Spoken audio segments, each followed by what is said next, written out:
This is Rick Vale with KPVM reporting from the Capcom booth at the San Diego Comic-Con, San Diego, California. Speaking about Marvel vs. Capcom 3, the great game that everybody's been anticipating for over the last 10 years. Could you tell us, was it very hard to get the Marvel license back into the Capcom house to produce this game? Yeah, up until we started production, we were in negotiations with Marvel. I think it probably started around 2007 or so when we started talking with them, and we just kept going back and forth for a while until we got underway with production. And is the entire Marvel staple of characters available to you?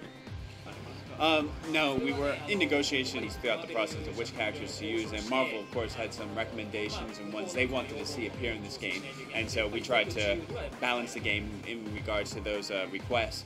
So we didn't have the freedom to use every character they had. So after 10 years and such an enormous amount of fan backing with Marvel vs. Capcom 2, is there anything new we should be expecting to see in Marvel vs. Capcom 3? Well, first thing is, you want to make sure that the fans of the original series have something they recognize when they come to this new game, so it's not a completely foreign object when they start playing. But of course, because it's been 10 years and it is a new entry in the series, we want to try and change things and up the ante in a lot of regards. So for us, the challenge has been trying to find that balancing act between how much do we preserve from the old games to please the fans, and how much do we add or make up for this new game.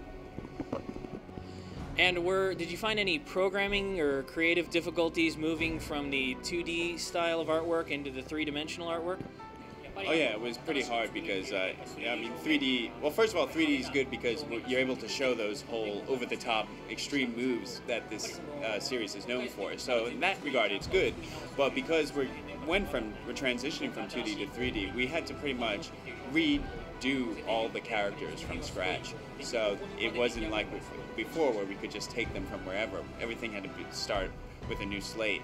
And then one of our goals for this game has always been to recreate the comic book feel and look of the characters, but put that into motion. So it was really difficult actually to get the 3D graphics to do that, to make it look like a realistic moving comic. And it is a truly beautiful, absolutely gorgeous game. And has Marvel been giving a lot of input into how to perhaps capture that comic book style and feel, and sort of make it feel like a moving, living comic book? As far as the design elements go in the game, they pretty much leave it to Capcom to do what we want and make it our way. When Marvel comes in regards to the game is in terms of way the characters move and how they look. So we're preserving what you know from the comics, and that they fall in line with the characters you know, and that they don't do anything out of place. But as far as the design and everything else, they leave that all to us. So it's all just been us designing the characters and trying to make sure we bring them to life in the proper way that we're satisfied with. Excellent. Thank you very much. Again, an absolute honor to meet you. Very much looking forward to the game. It looks fantastic. We can't wait to give it a shot.